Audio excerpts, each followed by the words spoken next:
누구에게나 한 번 주어진 인생이다. 그 말이 있죠. 그렇습니다. 사람에게 주어진 인생은 한 번만 주어졌기 때문에 잘 살고 싶은 마음을 가지고 살아갑니다.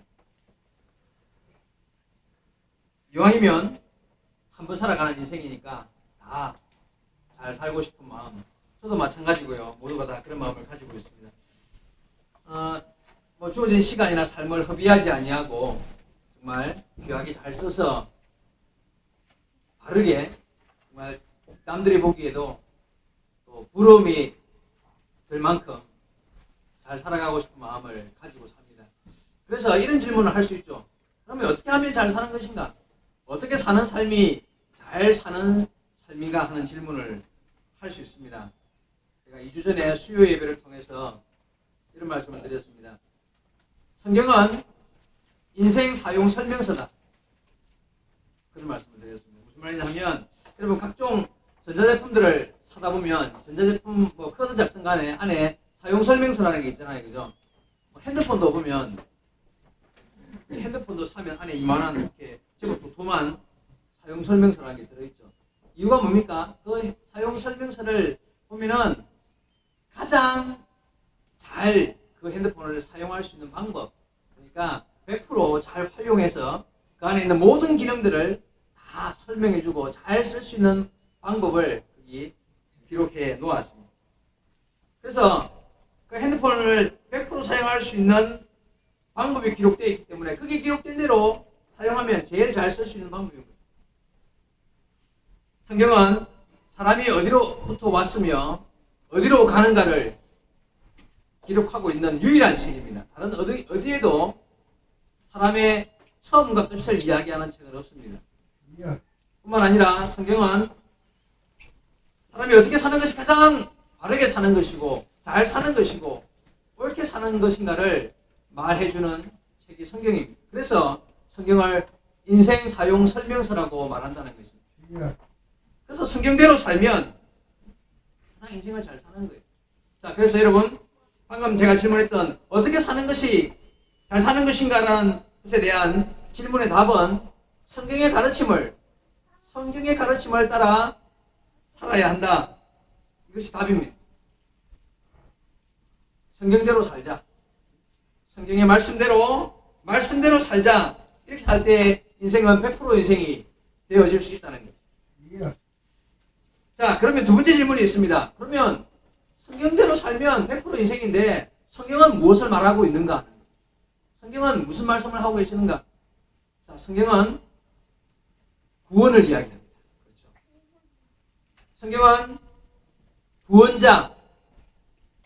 성경은 구원자가 이 땅에 오신 구원의 날, 그리고 또 앞으로 영원한 구원의 삶을 살게 될 그 구원자를 통한 영원한 삶을 이야기하고 있다는 거예요.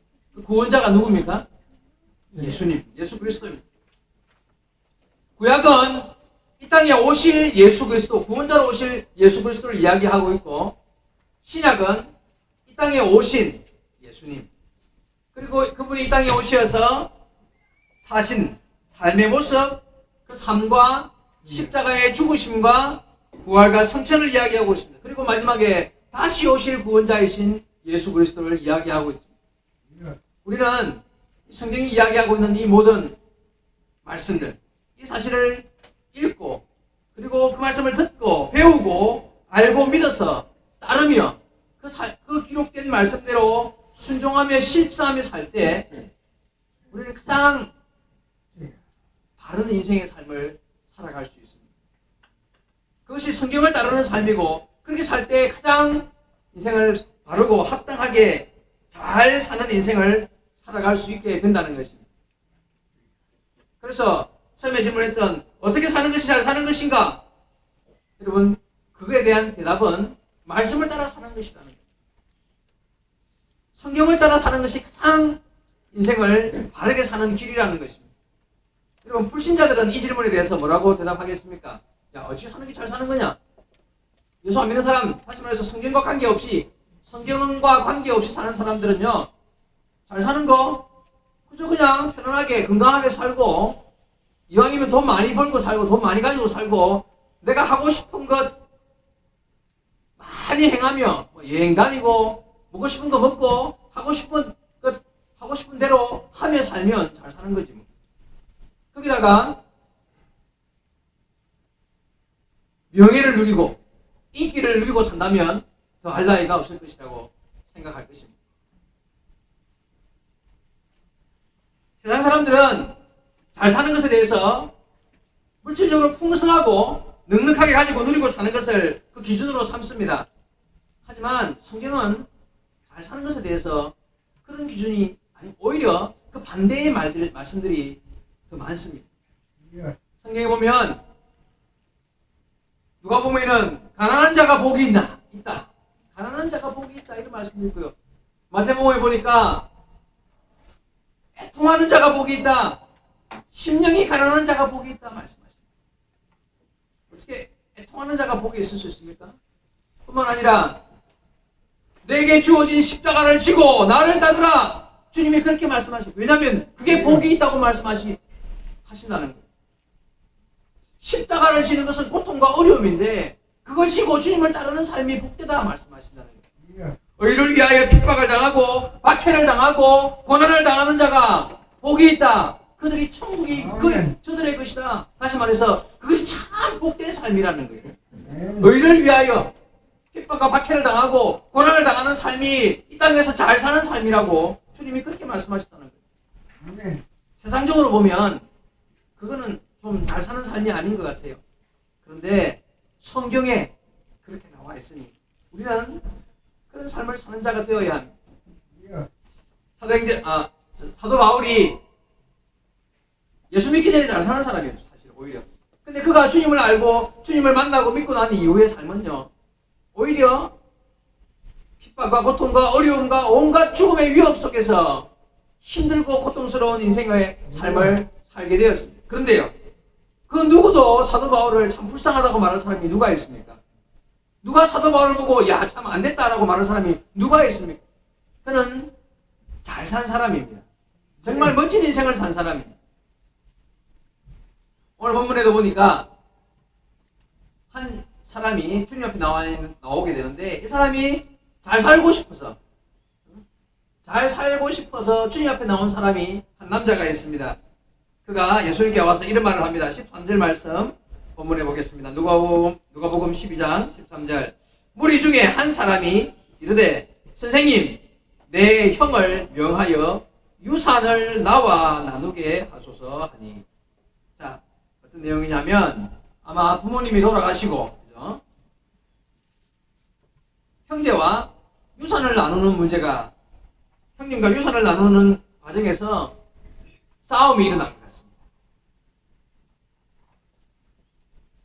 뭐 이런 그때나 지금이나 비일비재하게 많이 일어나는 사건들이죠. 보면 부잣집에 부모님이 돌아가시면 그 자녀들이 유산 때문에 그냥 소송을 걸고 그냥 피가 터지게 정말 싸우는 일들이 현재도 많이 일어나죠.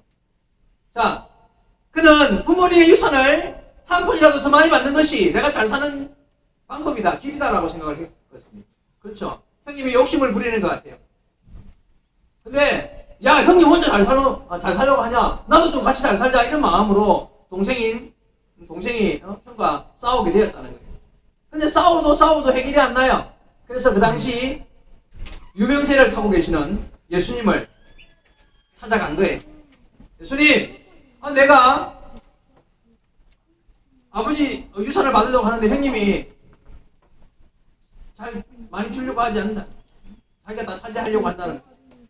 자, 이 말을 들은 예수님께서 기분이 썩 좋지 않으셨어요. 그죠? 평상시 예수님 화를 내시는 일이 없으신데 오늘 본문에 보니까 예수님께서 화가 나신 것 같습니다. 14절 이하를 다시 한번 보겠습니다.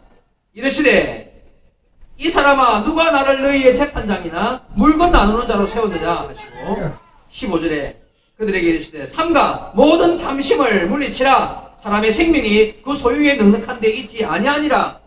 아멘. 이 말씀 아주 힘주어 말씀하셨을 것 같습니다.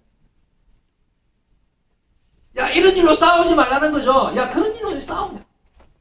그것은 중요한 것이 아니라 사람이 많이 가지는 것이 잘 사는 길이 아니라 오히려 비워야 잘 사는 것이다. 너희 속에 지금 차고 있는 탐심을 비워버려라. 주님이 그렇게 말씀하십니다. 그래야 너희가 잘 살 수 있느니라 하고 말씀하십니다.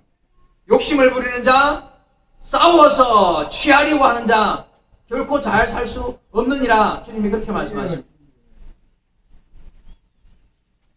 여러분, 살다 보면 누구나 다 누군가와 갈등을 겪고 싸울 만한 일들이 생기잖아요. 그죠? 나이에 상관없어요. 우리 어린 아이들도 싸웁니다. 우리 수른이 수엘이요, 집에서 보면 날마다 수십 번씩 싸워요.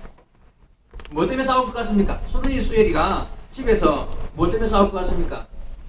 먹는 거, 갖고 노는 거, 그런 거 없어요. 먹다가 과자 하나, 마지막 하나 남은 과자 때문에 싸우는 거. 보고 싶은 애니메이션이 있는데 둘 다 그게 같이 봐야 되는데 다른 거예요. 나는 저거 보고 싶고 나는 저거 보고 싶고.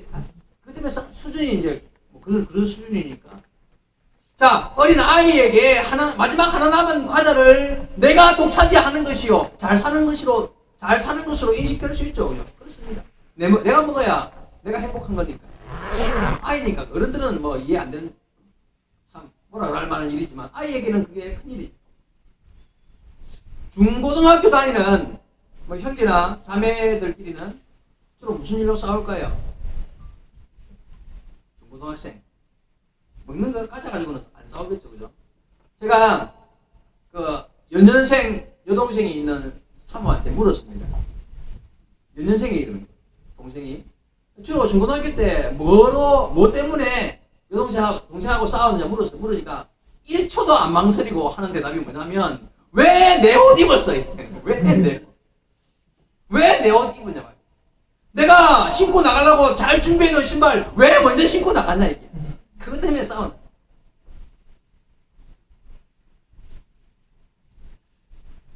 그렇습니다. 중고등학교 다닐 때 내가 예쁜 옷 입고 좋은 신발 신고 나가는 것이 잘 사는 것으로 인식될 수 있습니다. 나이 들고 나면 그것도 그렇게 뭐 싸울 만한 일이 아니에요. 요즘은요, 요즘이 아니라 어른들은 무슨 일로 싸웁니까? 어른들은 중고등학생들 빼고 뭐 아이들 빼고 어른들은 요즘 보면 뭐 주차 문제, 차 운전해 가다가 뭐 끼어들었다고 보복 운전하고 막 화내고 막 사람 때리고 이러죠. 또 수많은 종류의 돈과 연관된 일들 때문에 싸우죠. 사람들 싸우는 이유 중에 거의 막 한 80~90%가 내 이익 챙기는 것 때문에 싸웁니다. 돈 때문에 싸운다 말이에요.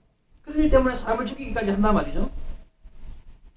자, 예수님 입장에서 본문에 나오는 이 사람도 결국은 이제 돈 더 받는 문제 때문에 싸우다가 예수님 찾아온 거잖아요. 그죠? 예수님 입장에서, 여러분 잘 생각해 보세요. 예수님 입장에서 어린 아이가 과자 하나 가지고 싸우는 거나 중고등학생들이 옷, 신발 가지고 싸우는 거나 본문에 나오는 재산, 유산 가지고 돈 가지고 싸우는 거나 같겠습니까? 다르겠습니까? 같습니다.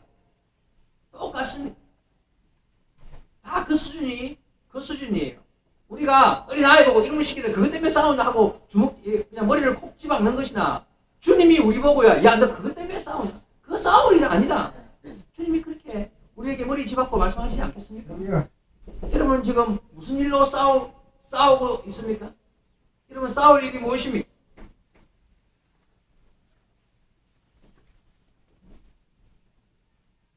오늘 본문에 나오는 예수님의 입장은, 야, 그런 일로 그건 다툴 일이 아니라 그것으로 너희가 그냥 싸우고 할 일이 아니라, 이렇게 말씀하시는 거예요. 본문에 예수님께서 마지막에 이렇게 말씀하십니다. 사람의 생명이 그 소유에 넉넉한 데 있지 아니하니라. 그러면 여러분, 사람의 생명은 어디에 달렸습니까? 소유에 넉넉한 데 있지 않다. 이러면 사람의 생명, 참 잘 사는 삶은 어디에 달려있느냐? 바로 처음에 말씀드린 대로 인생 사용 설명서인 성경의 가르침을 따르는 삶에 달려있는 것이죠. 여러분, 하나님의 말씀에 생사화복이 있습니다. 정말 복과 은혜를 입는 삶은 하나님 말씀 안에 있습니다. 그래서 말씀을 듣고 그 말씀을 읽고 그 말씀을 이해하고 깨닫고 믿고 삶 가운데 그 말씀을 실천하는 삶이 결국 인생을 가장 복된 삶으로 나아가게 만드는 거예요. 여러분, 우리가 여기에 목숨을 걸어야 돼요. 하나님의 말씀을 실천하는 삶에 목숨을 걸어야 한다는 거예요. 예? 과자 하나 더 먹으려고 하는 어린 아이에게 쥐어받고 그게 중요한 게 아니야 라고 말하는 어른이라면 우리는요, 돈, 자존심을 회복하기 위해 그게 중요한 게 아니야 하고 주님이 말씀하신다는 것을 명심하셔야 합니다. 우리는 하나님 앞에서 내가 무엇을 중요하게 여기며 내 인생의 삶을 귀하게 여기며 살아가야 하는가 명심해야. 사람은 사람을 싸움의 대상으로 보면 진 것입니다. 세상 어떤 사람도 싸움의 대상이 아니라, 나와 갈등의 대상이 아니라 내가 사랑하고 품어야 할 대상일 뿐입니다. 그렇죠. 그래서 주님이 말씀하셨습니다. 원수랑도 싸우지 말고 원수라도 사랑하라. 원수까지 사랑하라고 말씀하셨죠. 내 뺨을 치는 자에게 다른 쪽 뺨까지 돌려대며 그를 품으라고 말씀하셨습니다. 사람은 갈등의 대상일 수 없습니다. 사람은 싸움의 대상일 수 없습니다. 품고 사랑해야 될 대상일 뿐입니다. 보통 사람으로서는 이해 안 되는 말일 수 있습니다. 어떻게 왼뺨을 때리는데 오른뺨을 돌려댈 수 있겠습니까? 그런데 말씀을 진심으로 삶 가운데 실천하는 자의 삶, 성숙한 성도의 삶은 바로 그런 삶을 실천할 때에, 우리가 하나씩 실천해 나갈 때에 우리가 신앙생활을 바르게 하고 있는 것입니다. 바로 예수 닮아가는 삶이요, 바로 말씀을 따르는 삶이요, 그 삶이 가장 인생을 바르게 살아가는 삶이 되는 줄로 믿습니다. 여러분, 누구나 한 번뿐인 인생 잘 살고 싶은 마음이 있다고 그랬잖아요. 그죠? 어떻게 하는 것이 잘 사는 것인가? 정말 잘 사는 삶은 하나님의 말씀에 기록된, 인생 사용 설명서인 하나님의 말씀에 기록된 그 말씀을 실천하기 어렵지만 실천하기 위해서 힘쓰며 애쓰는 삶이 가장 인생을 잘 사는 삶이라는 것이에요. 오늘 오후 설교, 오늘 오후 예배 말씀이요, 오후 예배가 동학교회 남전도에 헌신 예배로 드립니다. 설교 제목이 노인과 어르신이에요. 노인과 어르신. 다 나이 많은 사람을 노인이라고 하고 어르신이라고 하잖아요. 어떤 차이점이 있습니까? 노인은 그냥 나이만 많이 먹은 사람을 노인이라고 해요. 어르신은요, 나이만 먹은 게 아니라 삶의 경험과 지혜를 쌓아서 후손에게 도움을 줄 수 있는 사람을 어르신이라고 해요. 노인은 내가 나이가 얼만데 나를 밟아 가만두지 내가 막 이러면서 화를 내는 사람이고요. 어르신은 나를 밟고 올라가라 하면서 자기 몸을 내어주고 뒤에 있는 사람을 앞으로 뜨받들어 올려주는 사람을, 나이 많은 사람을 어르신이라고 해요. 여러분, 노인 되지 말고 어르신 되시기 바랍니다. 나이만 많이 먹어서 머리만 큰 사람 되지 말고 가슴이 큰 사람이 돼요. 사람을 품고 젊은 사람, 후배들, 뒤에 있는 사람들을 내가 뒷받침에 디딤돌이 되어주는 사람이 어르신인 거예요. 그래서 낮아진 것 같지만, 내가 밑에 있어서 낮아진 것 같지만 결국은 하나님이 높이심으로 높은 사람 되는 것이 어르신인 거예요. 여러분, 하나님의 말씀이 사람을 어르신으로 만드는 거예요. 하나님의 말씀이 사람을 어르신으로 만들어요. 노인이 많으면 사회가 약한 거예요. 노인이 많으면 병든 사람들이 많은 것 같아요. 근데 어르신이 많으면 사회가 윤택해지는 거예요. 바른 길로 가고 엉뚱한 길로 안 가고 어른이 어른다운 삶을 살 때에 그 사회가 밝아지는 거예요. 여러분, 교회에 계신 우리 성도님들, 특히 나이 이제 들어가시는 나이 많으신 분들, 여러분 어르신 돼야 돼요. 그저 나이만 먹고 그냥 하는 그런 노인이 아니라 정말 내가 하나님의 말씀에 비추어서 삶에 합당한, 하나님 말씀에 합당한 믿음의 길을 걸어서 정말 많은 이들에게 빛으로 삶을 도움으로써 내가 어른 되는 삶을 살아야 돼. 근데 그 길이 무엇이냐? 결국은요, 인생 사용 설명서가 성경이라고 그랬잖아요. 그죠?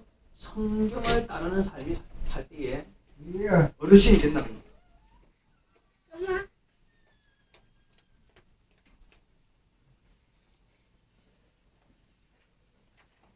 본문에 예수님께서 한 가지 비유를 말씀하십니다. 16절 이하 21절까지 말씀인데요. 잠시 제가 한번 읽어보겠습니다. 또 비유로 그들에게 말하여 이르시되 한 부자가 그 밭에 소출이 풍성하매 심중에 생각하여 이르되 내가 곡식 쌓아둘 곳이 없으니 어찌할까 하고 또 이르되 내가 이렇게 하리라. 내 곡간을 헐고 더 크게 짓고 내 모든 곡식과 물건을 거기 쌓아두리라. 또 내가 내 영혼에게 이르되 영혼아 여러 해 쓸 물건을 많이 쌓아두었으니 평안히 쉬고 먹고 마시고 즐거워하자 하리라 하되 하나님은 이르시되 어리석은 자여 오늘 밤 내 영혼을 도로 찾으리니 그러면 내 준비한 것이 누구의 것이 되겠느냐 하셨으니 자기를 위하여 재물을 쌓고 하나님께 대하여 부여하지 못한 자가 이와 같으니라. 여러분 여기 보니까 예수님께서 앞에 나오는 그 유산을 나누게 해달라는 그 남자에게 그리고 또 거기 있는 모든 사람들에게 이런 비유를 하신 것입니다. 한 부자가 있었는데 그에 마침 밭에 소출이 너무 풍성하게 많았던 거예요.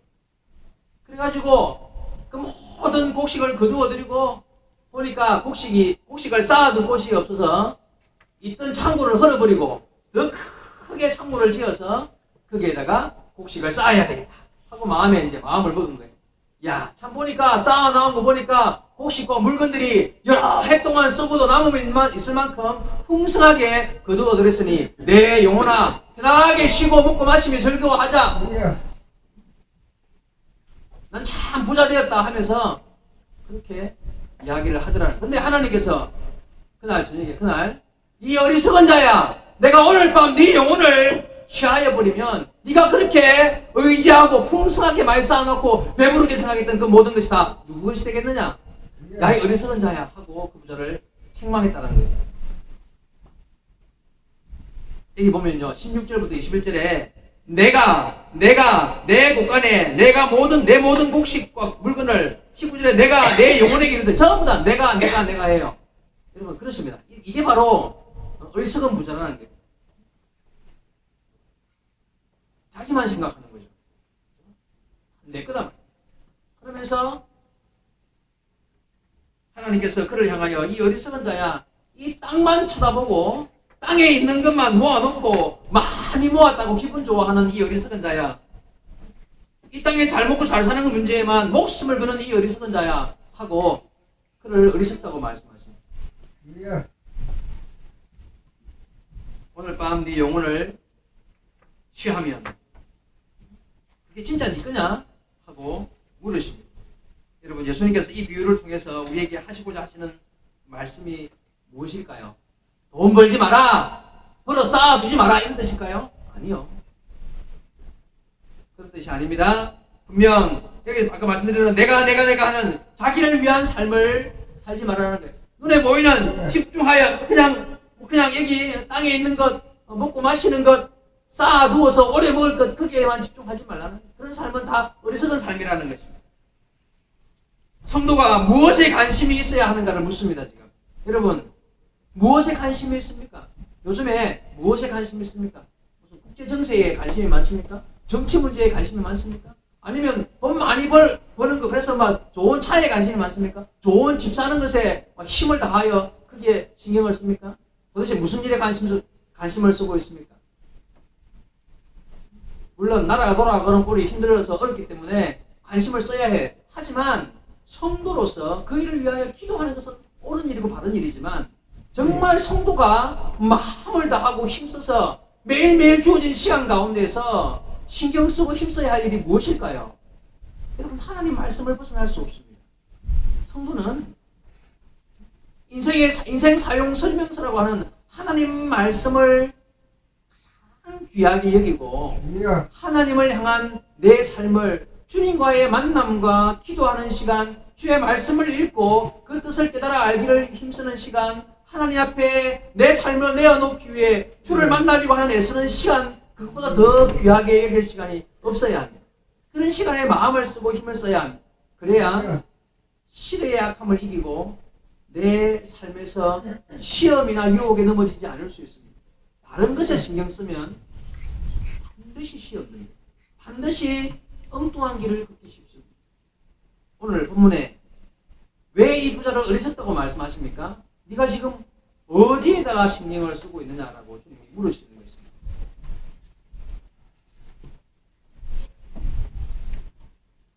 범사에 하나님을 생각하시기 바랍니다. 오늘 주보에 그림을 제가 한 장 넣었는데 보셨습니까? 교회에서만 기도할 수 있는 것 아닙니다. 눈 감고 손을 모아야만 기도할 수 있는 것이 아닙니다. 그리고 밑에 그림이 아기를 업고 부엌에서 음식을 하면서도 주님하고 주님을 생각하고요.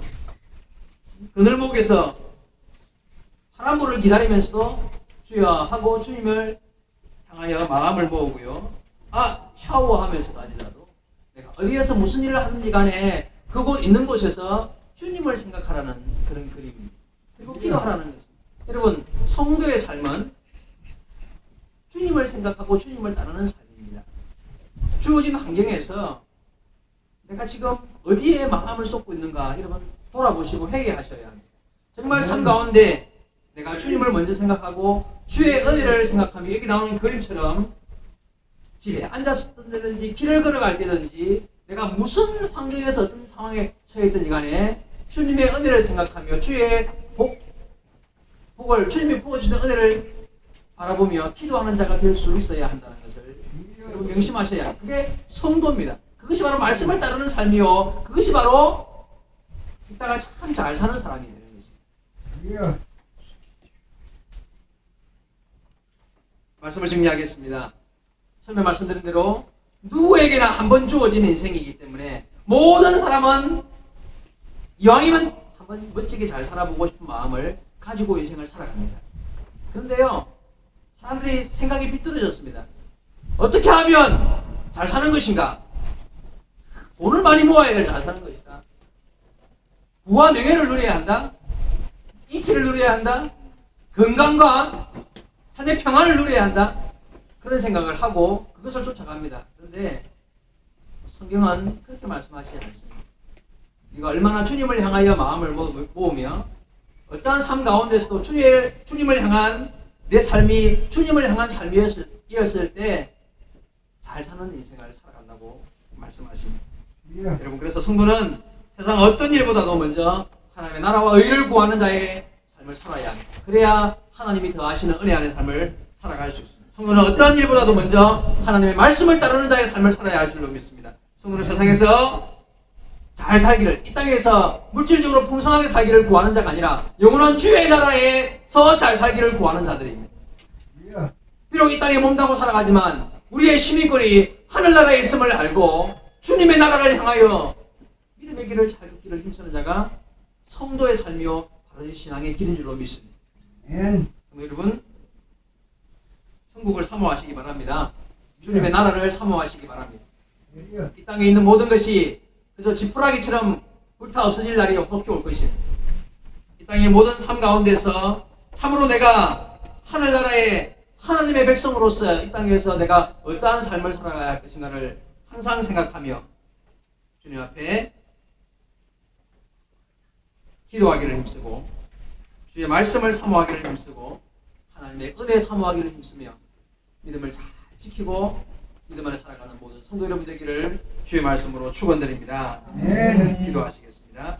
우리 같이 한번 통성으로 기도하시겠습니다. 오늘